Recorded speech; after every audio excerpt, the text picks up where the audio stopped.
Muito bom dia a todos. Estamos iniciando mais uma palestra da nossa Academia do Associativismo, hoje com a professora Ana Rodrigues, que vai falar conosco sobre a quarta revolução da indústria ao varejo.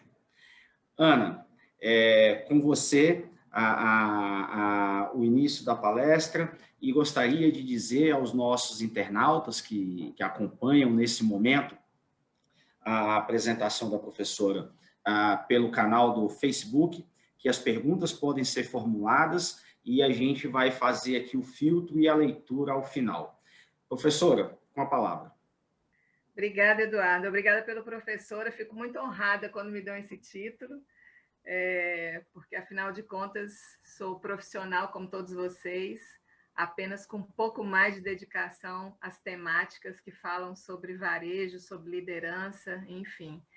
E eu fiquei muito feliz com a possibilidade de trazer para vocês esse assunto, que é a quarta revolução industrial, da indústria ao varejo, porque é um tema muito atual e que traz uma série de curiosidades, né, para a nossa vida nesse momento. Eu espero não ser muito repetitiva nos conceitos que eu vou falar inicialmente, mas eu preciso, acho importante considerá-los, porque a gente precisa, de uma certa forma, contextualizar, né, essa evolução industrial, né, como tudo começou e o que fez a gente chegar até aqui, né? Deixa eu compartilhar aqui a tela com vocês. A gente vai ter uma passagem também de alguns vídeos.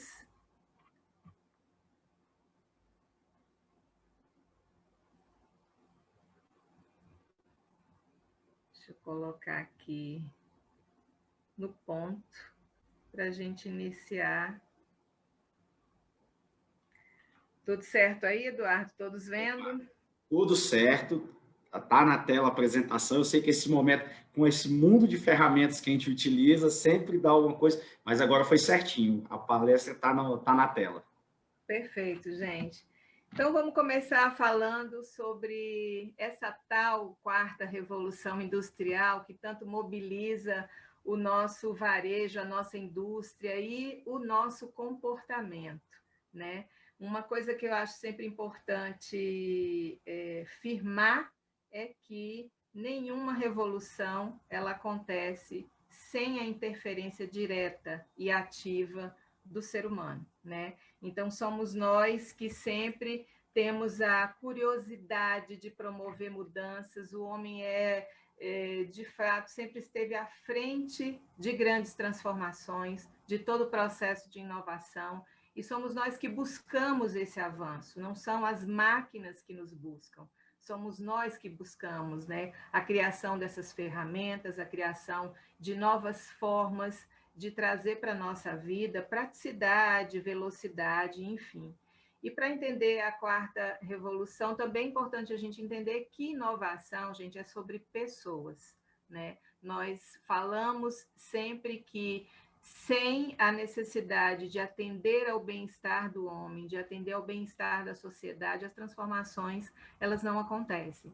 E o que diferencia uma revolução da outra são exatamente as pessoas, como elas se relacionam, né, com as suas descobertas, as descobertas do outro, das relações socioeconômicas e as relações de poder.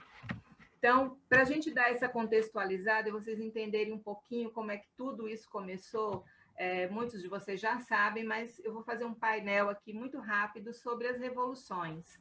A gente fala um pouquinho da primeira revolução, que aconteceu aí até meados de 1860 e marcou o ritmo, né, de produção de manual a mecanizada. Então, as indústrias começam a produzir algodão, surgem essas indústrias do algodão, né? O ambiente de trabalho, até pelo excesso da produção, o homem começa a se tornar encantado por aquela possibilidade de produzir em quantidade, e até por conta disso, os ambientes de trabalho começam a se tornar um tanto quanto insalubres. Mulheres e homens e até crianças trabalhavam na produção fabris, né? A mecanização, então, ela logo se estende e a metalurgia e as estradas de ferro começam a surgir, porque, afinal de contas, a produção precisava ser escoada para todos os continentes. Nesse primeiro momento, quem produzia passava a ter muito mais liderança econômica. Isso aconteceu com a Inglaterra, que tornou-se a nação mais capitalizada do mundo. Aí a gente entra de cara na segunda revolução industrial, que traz, além da eletricidade, a produção em massa. Então, aquela quantidade que já parecia ser significativa na primeira revolução, na segunda revolução a gente começa a construir a possibilidade de desenvolvimento e da produção em larga escala, né? A industrialização expandiu os limites da Europa Ocidental, e então essa produção começou a ser escoada para outros continentes, chegando à Rússia, ao Japão, aos Estados Unidos.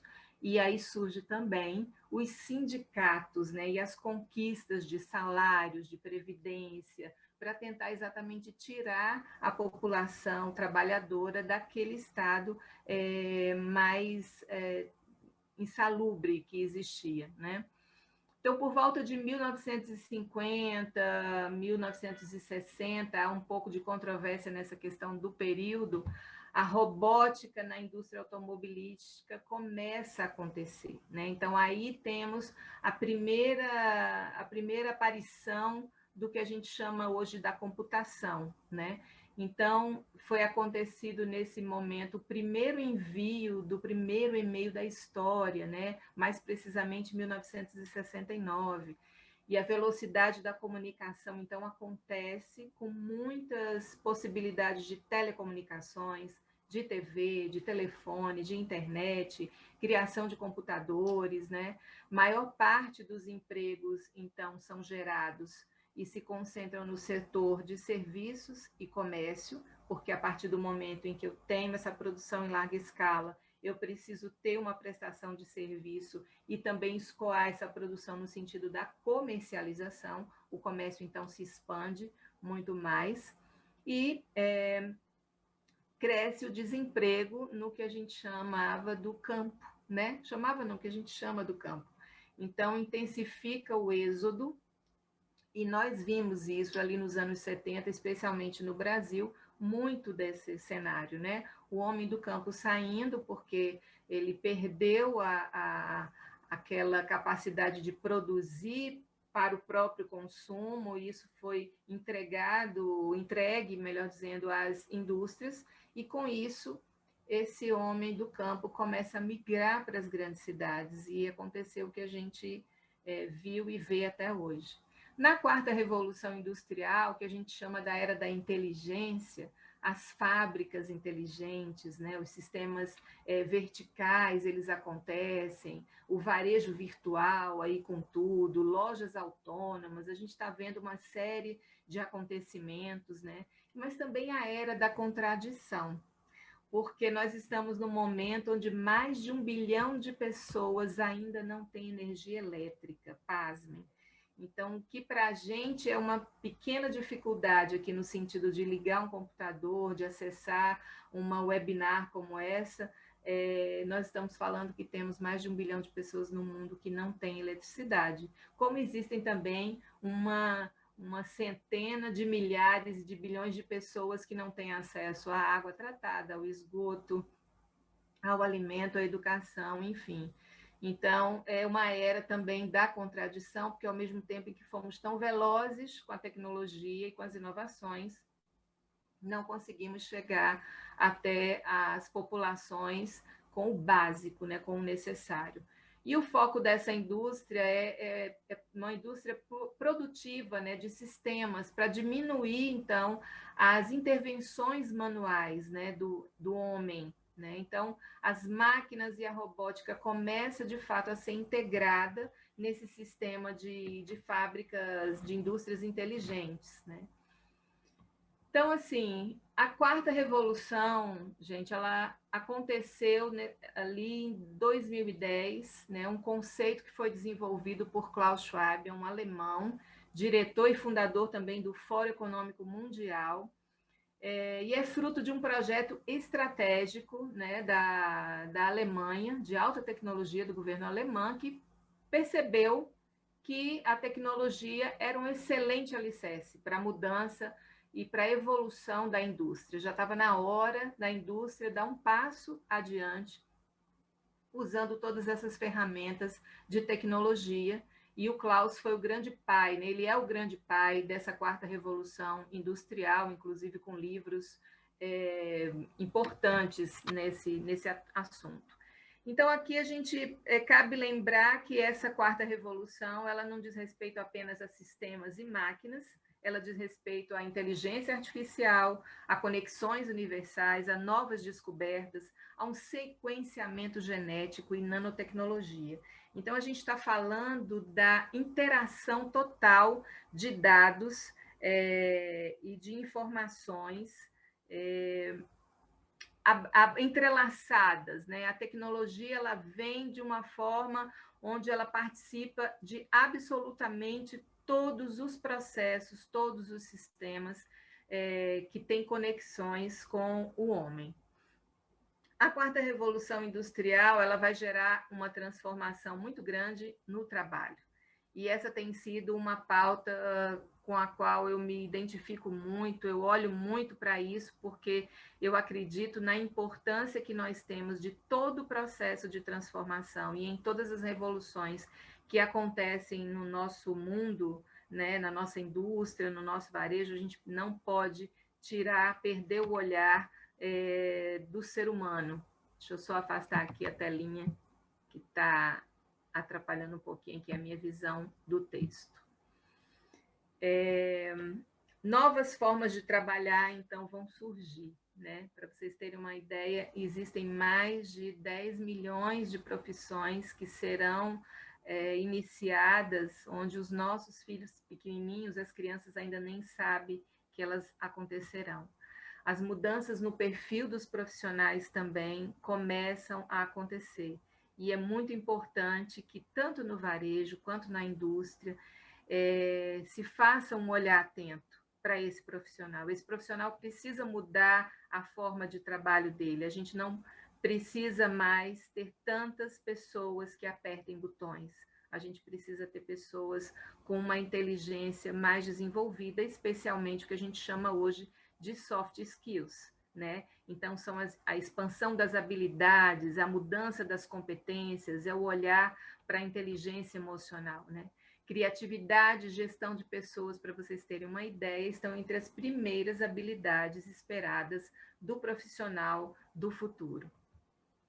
Então, essa quarta revolução, ela exige de nós uma mudança nas bases de pensamento, né?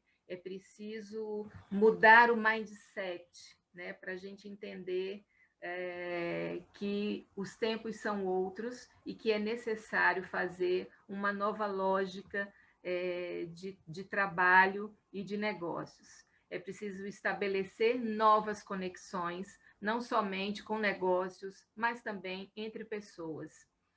O ambiente dessas empresas precisam ser cada vez mais inovadores. E isso não se deve ao fato apenas dessas grandes indústrias que usam os recursos mais avançados da inovação e da tecnologia. Nós estamos falando do ambiente inovador também no seu escritório, no seu negócio pequeno, no varejo, que não é um varejo de rede. E inovar, gente, é exatamente manter a mente aberta para trazer formas diferenciadas de trabalho, parcerias novas, estabelecer essas conexões que eu falei aqui.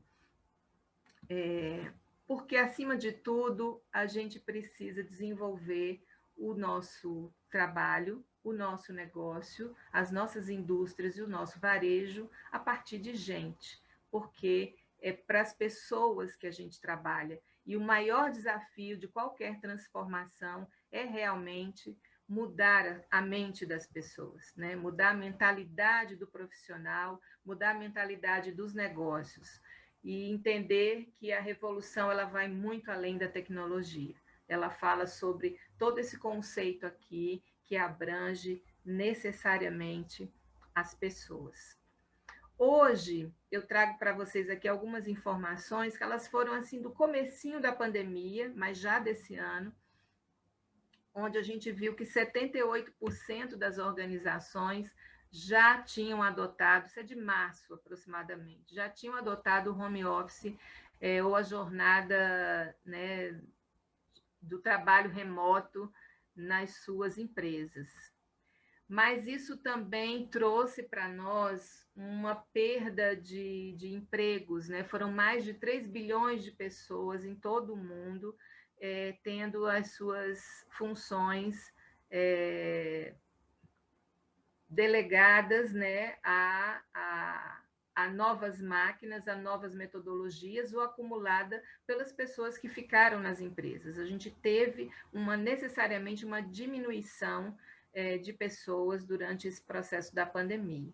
No Brasil, considerando indústria, comércio, construção civil, etc., a gente chegou a demitir quase 40%, né? Aliás, 40% das empresas demitiram durante todo esse processo, né? Então, o que era uma tendência de futuro, e quando eu falo da tendência, é a tendência mesmo da redução dos empregos, da redução das funções, das jornadas de trabalho, etc., o que era futuro se tornou aceleradamente real, preciso e para agora, né?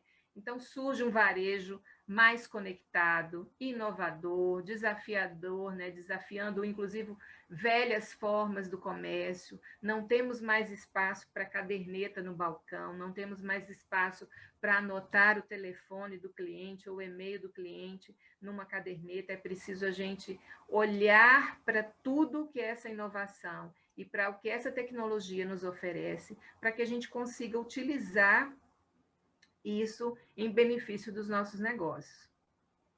Então, chega uma nova indústria com agilidade produtiva e com muita inteligência artificial e robótica a serviço do nosso país e do mundo. Eu vou mostrar para vocês aqui um vídeo que, para quem trabalha com indústria e para quem conhece de varejo e conhece especialmente de chão de fábrica e de centros de distribuição, vai ver nesse exemplo que eu trago aqui da Natura uma grande surpresa, né? Uma boa surpresa de como a tecnologia é capaz de atuar de forma limpa e rápida num processo de logística.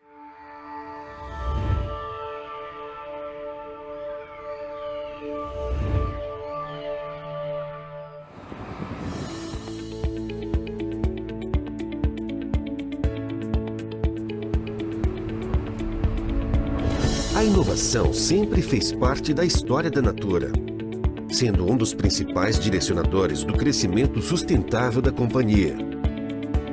Há aproximadamente 20 anos, a Natura tem escolhido a SSI Schaefer, maior fornecedora de soluções intralogísticas do mundo, para levar inovação e sustentabilidade aos seus processos logísticos. Como no caso do CD São Paulo, o maior centro de distribuição da empresa, localizado na capital paulista.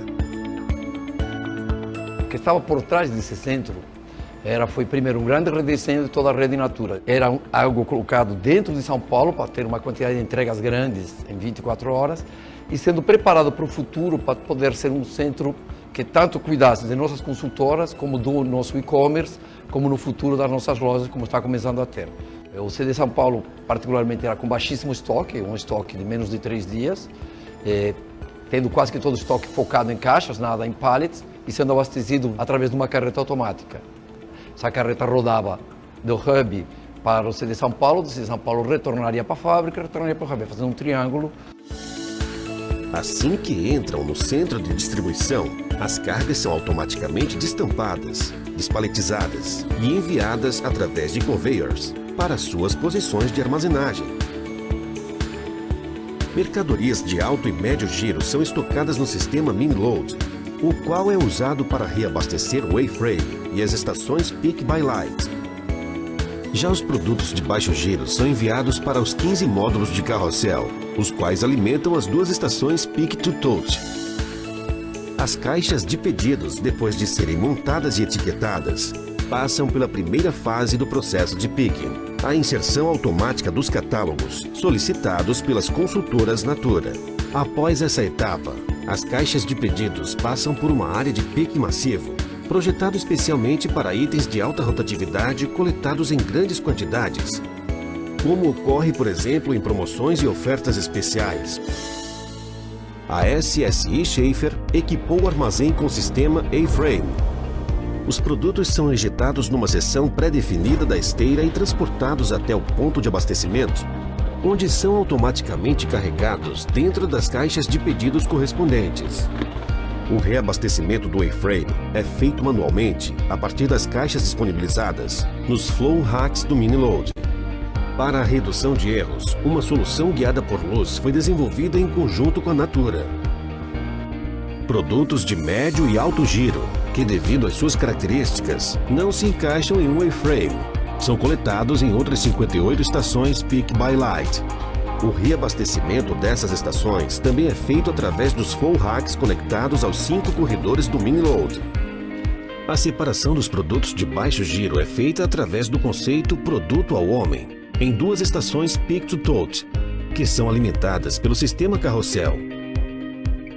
O peso das caixas é verificado em diversos pontos do sistema de transporte. Quando um erro é detectado ou uma checagem é predeterminada pela Natura, a caixa é direcionada para uma das estações de verificação, que foram planejadas e construídas para pessoas com deficiência física e motora. Assim que a caixa de pedido é finalizada, ela é armazenada em um pulmão de carrosséis. Esse pulmão retém as caixas até que toda a rota de expedição esteja coletada e pronta para ser despachada. Isso tem uma grande economia de tempo e de dinheiro, visto que as transportadoras não precisam ter uma filial para ter um remanuseio de carga. Vale lembrar que na logística, tudo que se move, quanto mais se move, mais custa. Então a ideia é que a gente tenha menos movimentos para economizar custo e tempo. As caixas são automaticamente retiradas do sistema, fechadas e enviadas tanto a granel, para entregas na cidade de São Paulo, quanto em pallets, montados por meio de robôs paletizadores, para entregas fora da capital. O CD São Paulo também está preparado para separar e enviar pedidos da rede Natura e-commerce. Depois da separação, as caixas de pedidos desse setor vão para uma das estações de trabalho para serem preparadas e entregues diretamente ao cliente final. Vale lembrar que esse centro aqui foi o primeiro local da Natura que começamos a usar um WMS descentralizado. A gente fugiu do nosso WMS padrão SAP e aqui colocamos o Vamas, que é o que gerencia tudo isso, conversando diretamente com o SAP.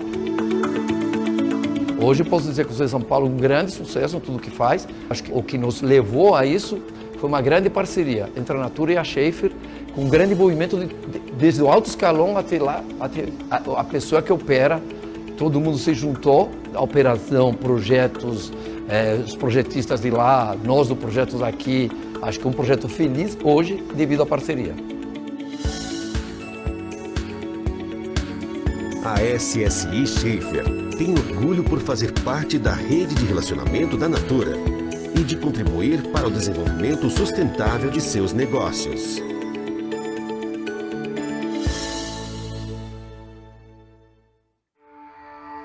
O máximo, né? E a gente consegue ver o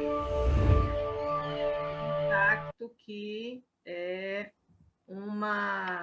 a tecnologia ela pode trazer, né, com os seus recursos para dentro de uma indústria e que automaticamente vai impactar o varejo com velocidade. O que mais me impressionou nesse vídeo é o número de pessoas trabalhando num centro como esse.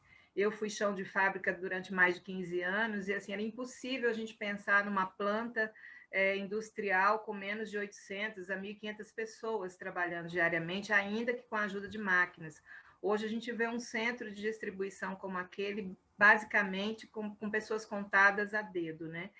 E aí a indústria, em harmonia com o ser humano, ela é capaz de fazer coisas fantásticas. Se lá na primeira revolução industrial a gente viu que não existia uma preocupação com o homem, que o trabalho ele tinha condições insalubres, Eu mostro para vocês agora, vou mostrar só um trechinho para a gente não alongar muito no vídeo, mas é de uma tecnologia também que se preocupa com o bem-estar e com a saúde do seu funcionário, que também é a tecnologia a serviço do homem. Parece propaganda, viu, gente? Mas é porque eu trouxe o vídeo inteiro para vocês.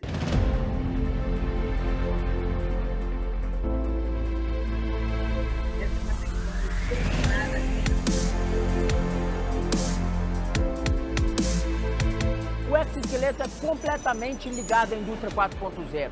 É toda a evolução de uma indústria que interage o homem e a máquina. É um equipamento extremamente inovativo, diferente de tudo que nós aplicamos na indústria convencional. Não existe na América Latina nenhuma indústria, nenhuma empresa com aplicação desse equipamento. Aqui na fábrica da Fiat, o objetivo com o exoesqueleto é trazer conforto para o operador. Isso dá mais flexibilidade.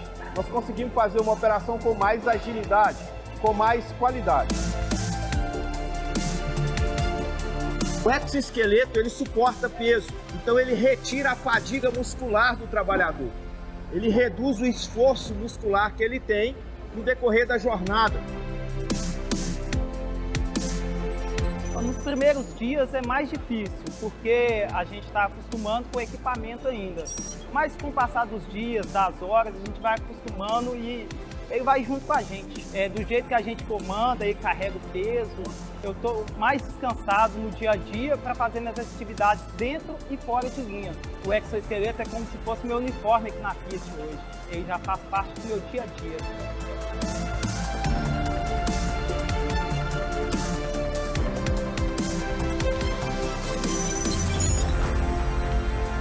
A Fiat Chrysler Automóveis FCA é a primeira empresa na América Latina. Avançar. Então, assim, o que eu queria mostrar para vocês é que a ideia é usarmos cada vez mais a tecnologia, os recursos, em benefício do homem e da sociedade. Essa é a grande proposta que tem que ser trazida pela quarta revolução industrial e pela gestão 4.0, né? Aqui eu quero colocar para vocês que, apesar de tudo isso, e apesar de a gente ter todo esse avanço, apenas 32% das empresas brasileiras nunca tinham ouvido falar sobre o tema Gestão 4.0 e Revolução, né? Essa é uma pesquisa que foi feita recentemente pela Federação da Indústria do Estado de São Paulo, uma pesquisa do ano passado. Então, 32% dessas empresas nunca tinham ouvido falar nisso, não sabem o que é Big Data, internet das coisas, inteligência artificial. Então, é muito importante que a gente tente acompanhar a velocidade com que todas essas informações e essas implementações estão acontecendo para a gente poder desenvolver o melhor dentro desse projeto que é a Revolução 4.0, né? Apenas 1,6% das indústrias já aderiram, né, à indústria 4.0. E dessas indústrias, o que também me chama muito a atenção é o fato de que hoje no Brasil nós somos 700 mil indústrias, né? Então, 700 mil indústrias e apenas 1,6% delas tem alguma coisa, algum componente da indústria 4.0. O mais preocupante é que boa parte dessas indústrias, né, elas trazem de suas sedes, que são sedes em grandes países, né, como é o caso da Bosch, da própria Fiat e até da Vale, que tem capital estrangeiro, para dentro das suas produções, né, para dentro das suas plantas. Então, apenas 5% das empresas brasileiras se consideram, de fato, muito preparadas para olhar para essa quarta revolução e para essa gestão. E o reforço que eu faço aqui é que a gente precisa, de fato, olhar para essa parte da população que ainda vive na Idade Média, não tem água, não tem esgoto, não tem energia, mas a gente já tem todo esse avanço tecnológico chegando. E o varejo nessa Revolução 4.0? Eu costumo dizer que o papel da tecnologia nesse varejo é trazer agilidade, conveniência e solução também. Mas, além disso, o encantamento. porque a tecnologia ela traz recursos que são encantadores e não tem como o varejo não se utilizar disso da melhor forma possível, né? Aí eu trago uma imagem que é o que a gente chama hoje dos provadores virtuais. Eles mudam a cor da roupa, você pode até usá-los para exatamente escolher modelo e ele se encaixa na frente do seu corpo. Algumas indústrias da moda já estão começando a difundir no seu comércio eletrônico a utilização desse provador virtual através da sua internet. Então, você consegue, da sua casa, já fazer essa prova virtual, né, de roupa. Então, assim, tem muitos vídeos nesse sentido do varejo que eu adoraria ter inserido aqui na apresentação, mas a gente tem que fazer uma apresentação curta. Quem sabe no ano que vem a gente cria um workshop totalmente focado nessas tendências do varejo, que vai ser muito legal de passar para todos vocês. Mas o papel da tecnologia também vem para a jornada de compra, né? Uma pesquisa da Grupo Croma, de 2019, mostrou que um universo de pessoas, de 1.400 pessoas pesquisadas, algumas não tinham ainda um contato totalmente avançado com essa tecnologia, né?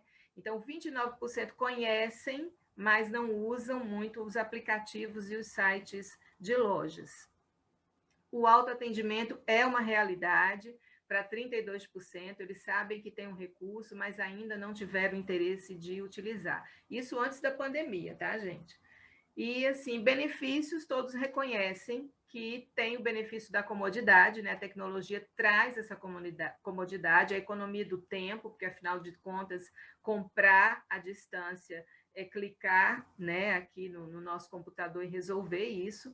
Então, 85%, 83% viram isso, e são os principais benefícios que a tecnologia traz aplicada para o varejo.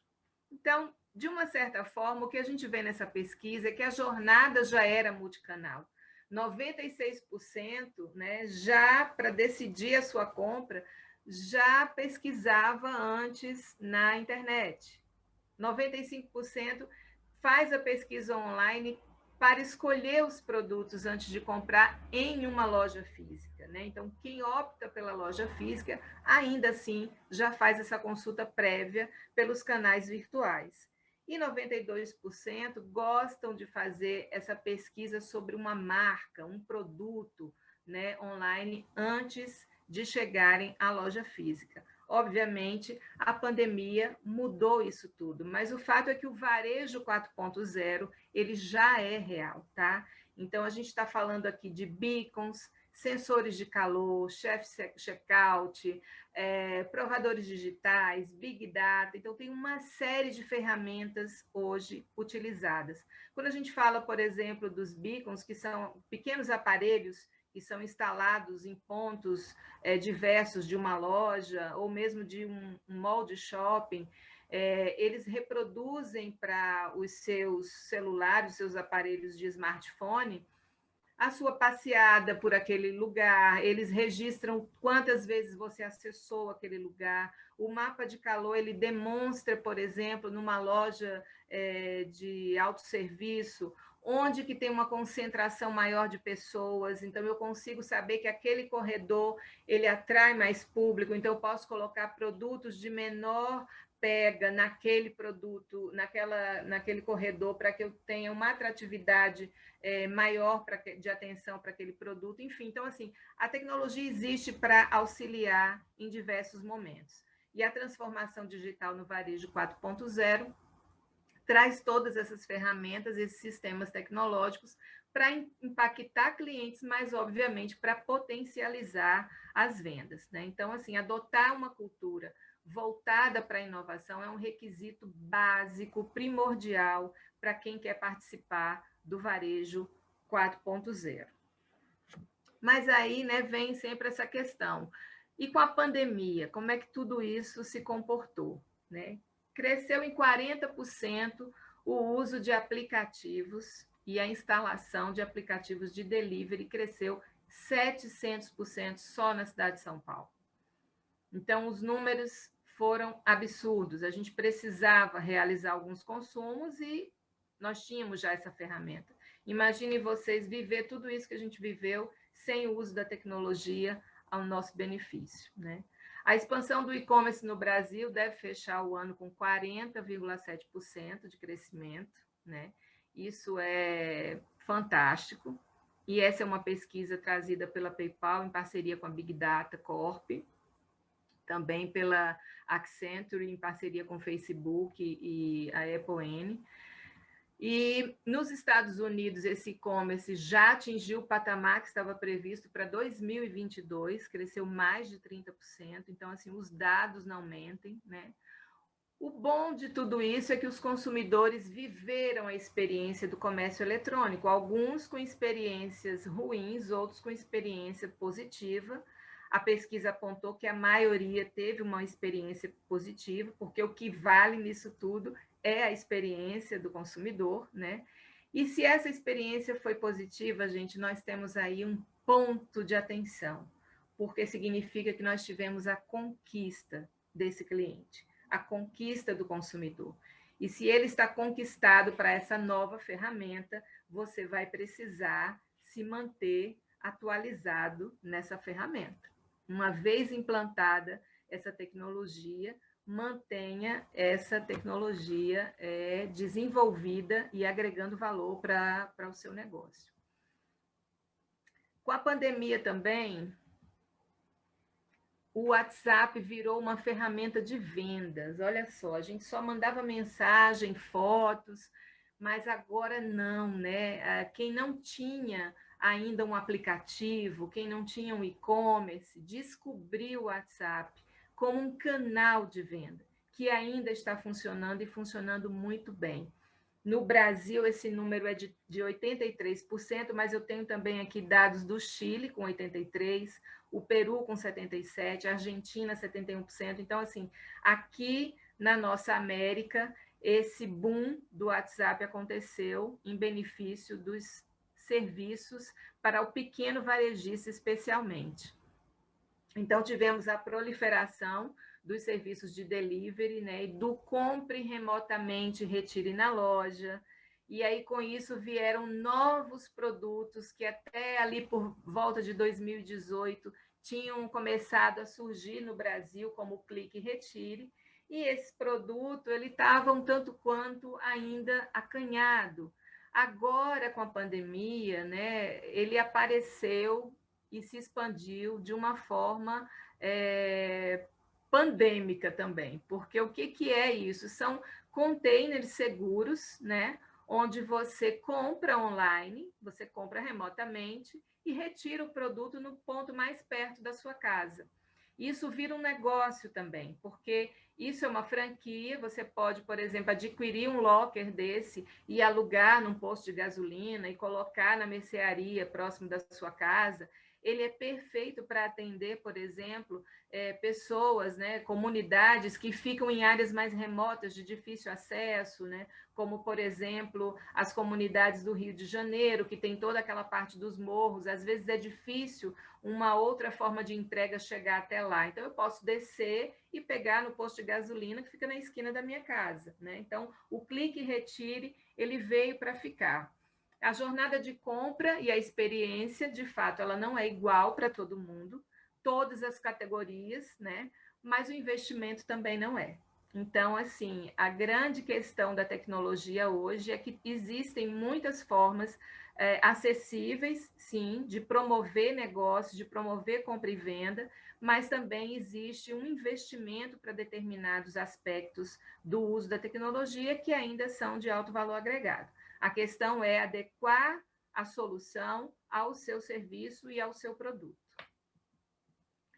Aqui eu trouxe alguns exemplos locais até. Essa é uma loja pequena de moda, é uma loja de Goiânia, que tem em Brasília também, e que durante a pandemia ela rapidamente instalou essas duas malinhas, são essas malinhas mesmo, são malinhas charmosas, onde ela, através do WhatsApp, se conectou com as clientes dela e começou a entregar essas malinhas com produtos na casa das clientes, né? Então, essa malinha ia higienizada para a loja da cliente, para a casa da cliente, voltava, ela tinha o cuidado de fazer a separação, esperar dias para poder enviar novamente para uma outra cliente.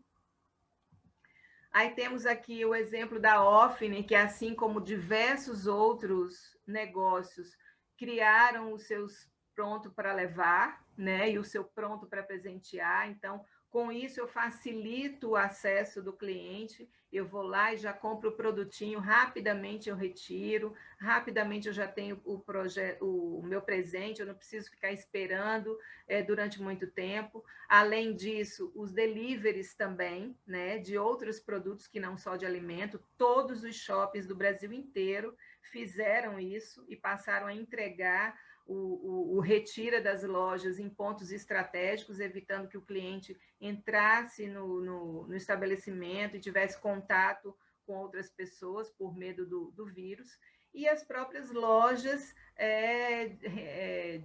remotas, né? As lojas autônomas, como a Zait, que vem para um crescimento maravilhoso, né? A Zait vai abrir mais 10 lojas só no Espírito Santo, e é uma loja de 15 metros quadrados que tem cerca de 250 itens, e lá você entra praticamente sozinho. Pode ter outra pessoa na loja? Pode ter outra pessoa na loja, mas isso não só demonstra tecnologia, como demonstra também uma nova versão de negócio possível, né, para todos que quiserem desenvolver um diferencial. Alguns de vocês já devem conhecer o projeto da Amazon Go, mas eu trouxe aqui para quem ainda não teve a oportunidade de ver, e eu vou mostrar para vocês como é que funciona essa loja 100% autônoma.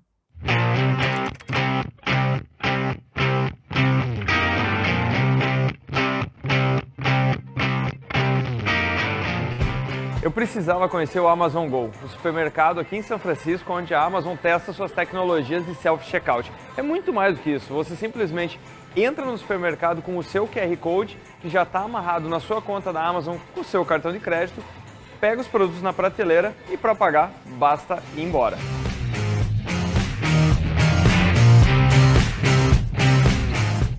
Bom, mas e como é que a Amazon forma esse carrinho de compra? Você simplesmente pega o produto e tem uma infinidade de câmeras no teto. Além disso, as prateleiras também têm um sensor. Então, contanto que você faça um gesto amplo o suficiente de que pegou o produto, ele já vai adicionar o seu carrinho de compra.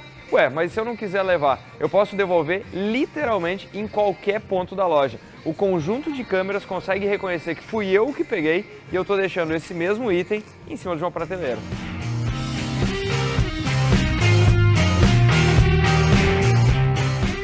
E o que mais me chamou a atenção é que eu achei que só teriam poucos itens, que o supermercado seria pequenininho. Na verdade, tem quase de tudo. Então, nos primeiros testes em Austin, os itens eram muito fáceis de serem detectados pela câmera. Agora, você encontra literalmente tudo que tem no supermercado.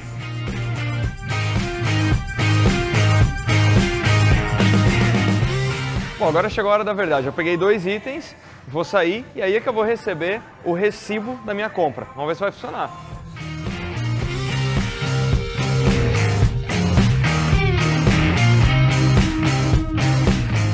Quando eu saio da loja, eu recebo o meu recibo de quanto tempo eu fiquei dentro da loja e quais foram os itens que eu carreguei. Aqui no meu celular está mostrando 2 itens. E com certeza isso daqui é uma pista muito forte sobre o futuro do varejo. A conveniência de você simplesmente entrar na loja, pegar os seus itens e sair é muito mais rápido até do que fazer uma compra online, com a vantagem de você pegar os itens frescos. Então a Amazon está fazendo um trabalho incrível em trazer tecnologias que já estão disponíveis para experiências que nós estamos acostumados a fazer de outra maneira.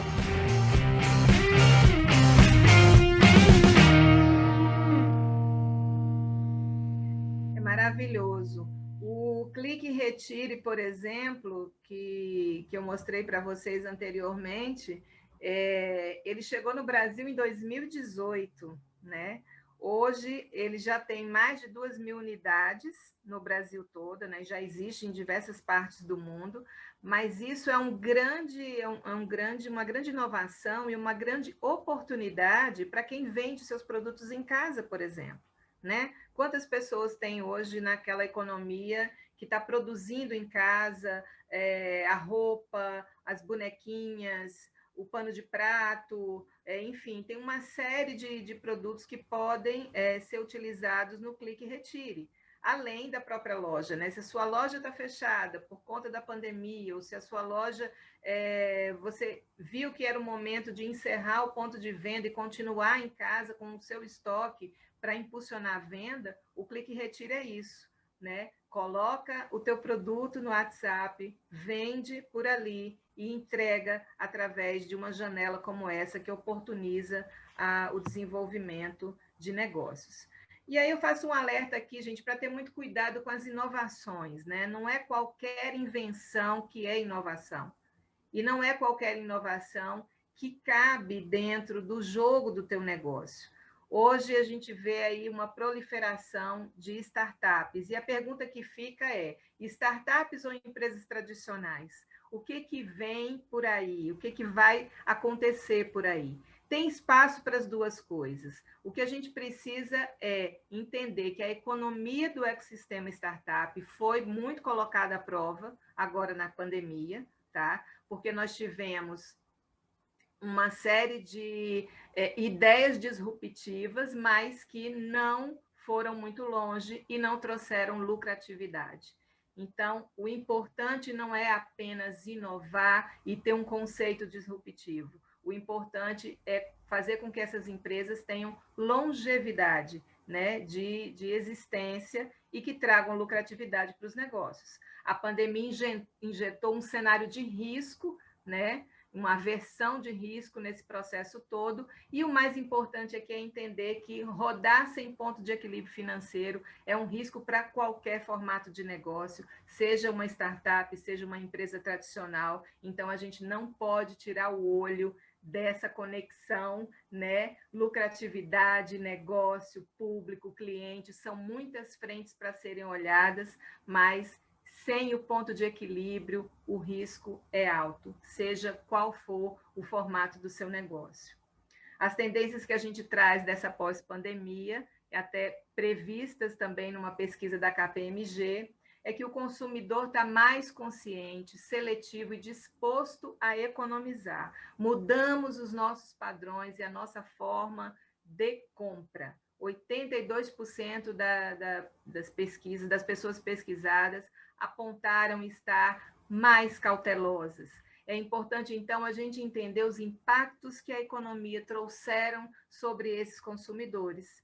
Fazer investimentos em novos meios digitais, claro, né, é importante, meios digitais de comunicação, meios de pagamento que priorizem não só a comodidade, mas a segurança digital, é uma expectativa desse novo consumidor. E os pontos de vendas serão cada vez mais espaços de experimentação. Portanto, fiquem muito atentos com o que vocês vão propor e oferecer para o seu cliente. Os consumidores esperam uma relação de custo-benefício, né? Porque os consumidores estão menos inclinados a pagar por valor, né? Que não, aliás, por produtos que não tenham valor, né? Eles querem encontrar valor na marca, em experiências agradáveis, e estão adiando compras que não sejam essenciais.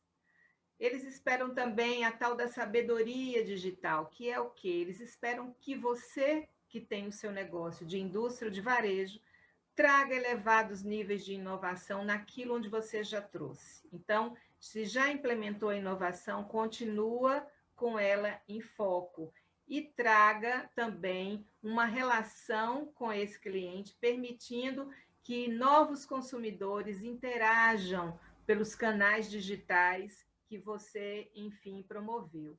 E, por fim, a confiança e a segurança. Eles esperam que as empresas tenham o respeito, né, com as necessidades do cliente, que os seus dados estejam seguros, que as suas compras sejam feitas sem o risco da clonagem, sem o risco da duplicidade de compra, né?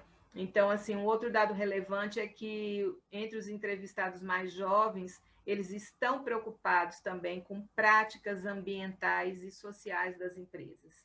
Então, onde é que está o propósito do seu negócio, para quem você trabalha, o que você constrói e o que você está fazendo para que a sua empresa se encaixe nesse futuro.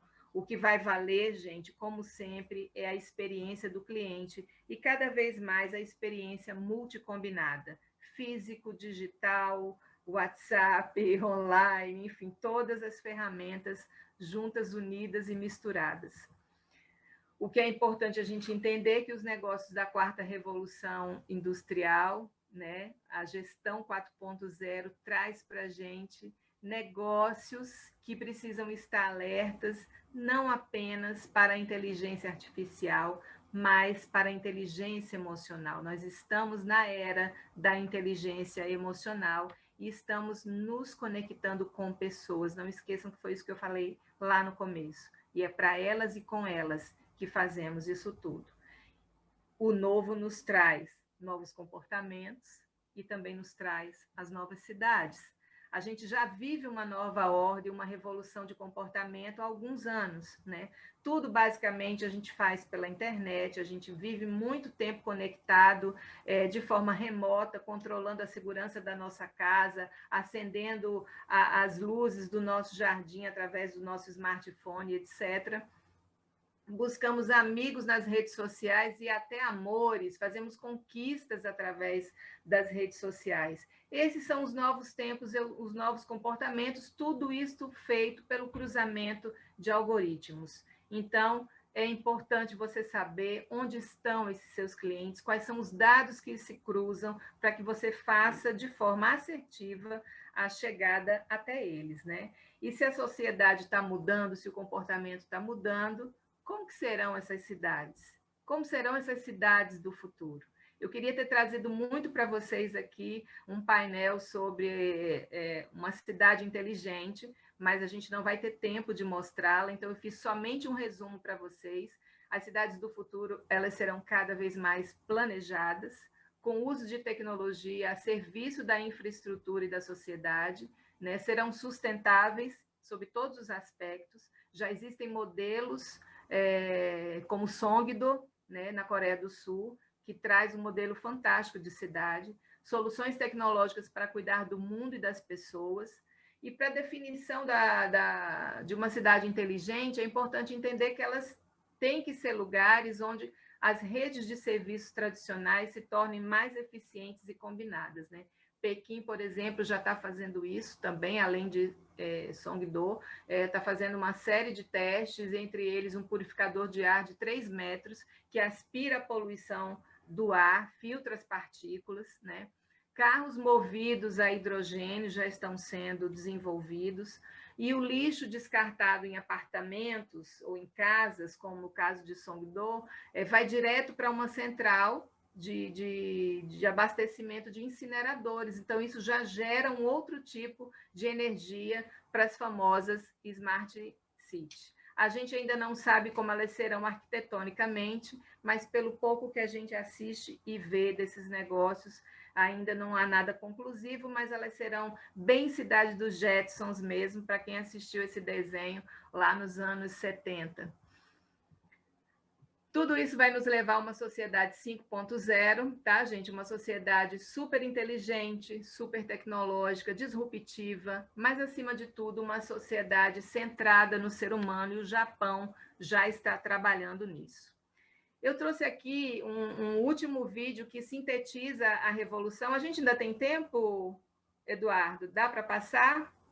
Ah, dá sim, Ana. Eu vou passar esse último vídeo para a gente fechar a nossa fala de hoje. Ele sintetiza muito bem o entendimento sobre o que é essa quarta revolução.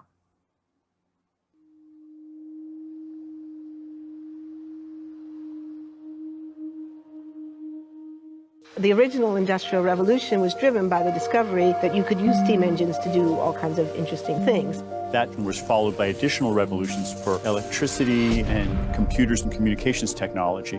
We're now in the early stages of the fourth Industrial Revolution, which is bringing together digital, physical, and biological systems.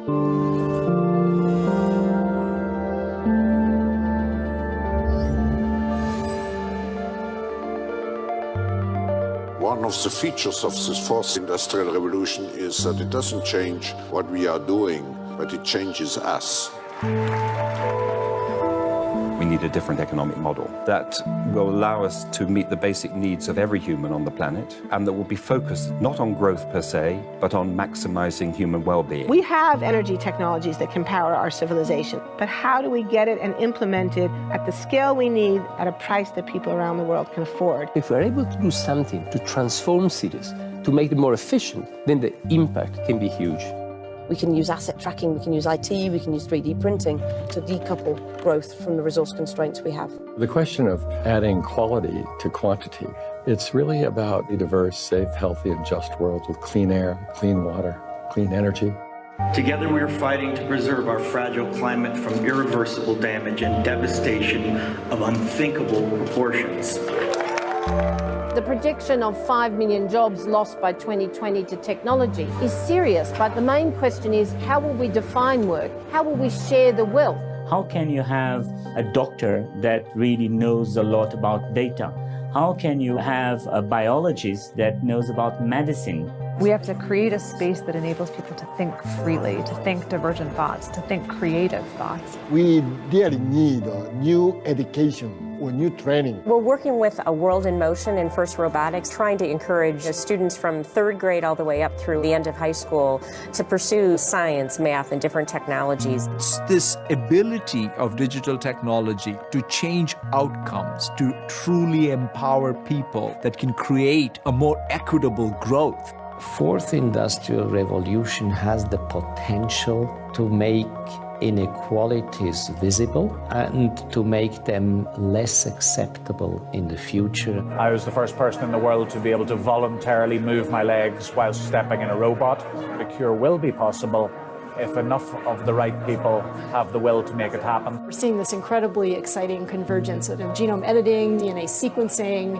Governments have a very important role to play in enabling the safe and effective use of technologies. We need to take responsibility at every level of society to adapt to these technological challenges, which are redefining what it means to be completely embedded in this world.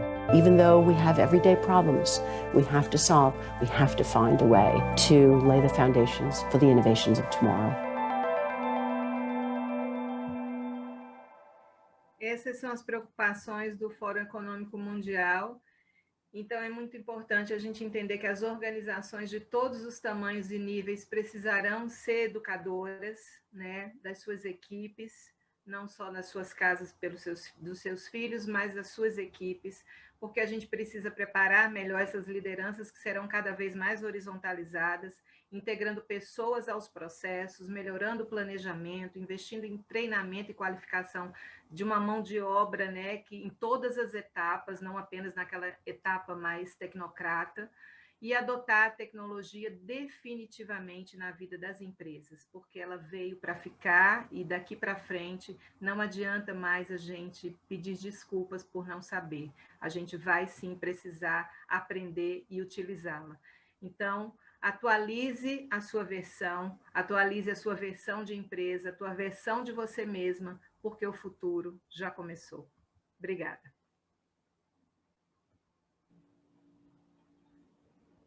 Muito legal, Ana, muito bacana. Deixa eu tirar a apresentação aqui.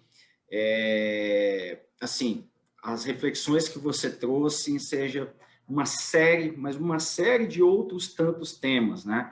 Como, por exemplo, pegando aqui o final, cidades inteligentes.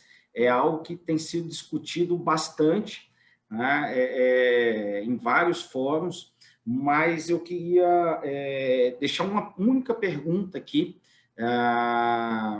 para você, né? Quando a gente vê a inovação, e vou pegar os vídeos que você trouxe, inclusive, quando você pega, por exemplo, a Natura, ela, por essência, ela é uma empresa inovadora. A essência dela já é a inovação. Mas quando a gente vê um grande negócio, fica muito mais fácil, né? A gente fica mais tangível, né? A gente observar a inovação.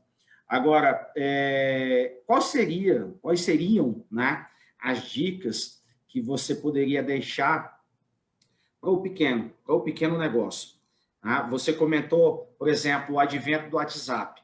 Tá? Eu brinco que no mundo digital pode ser que somente o WhatsApp sirva para o seu negócio. Você não precisa inventar muita coisa, estar num bom marketplace, etc. Tá?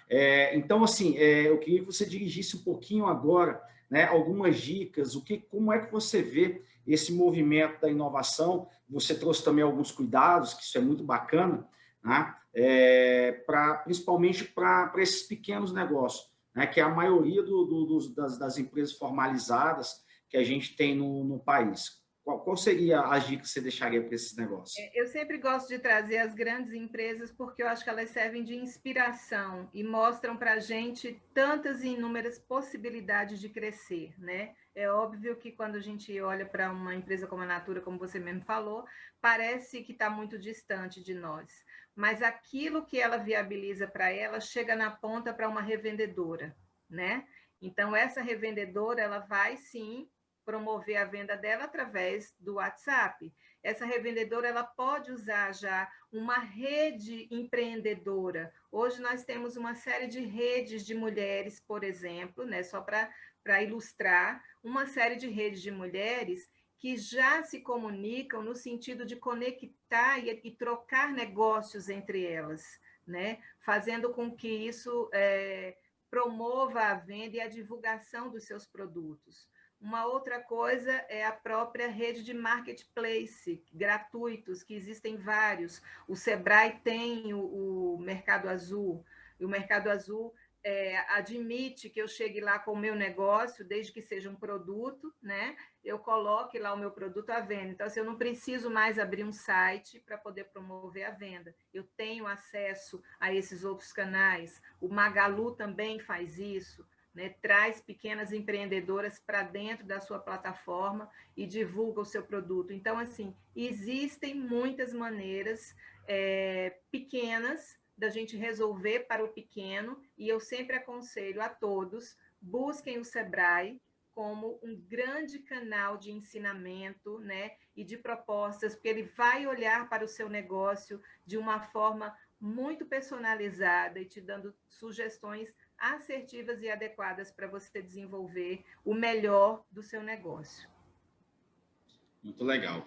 Então, eu quero acrescentar aqui, você comentou o Mercado Azul, eu quero acrescentar também um outro canal que o Sebrae criou, que é o Hub de Inovação.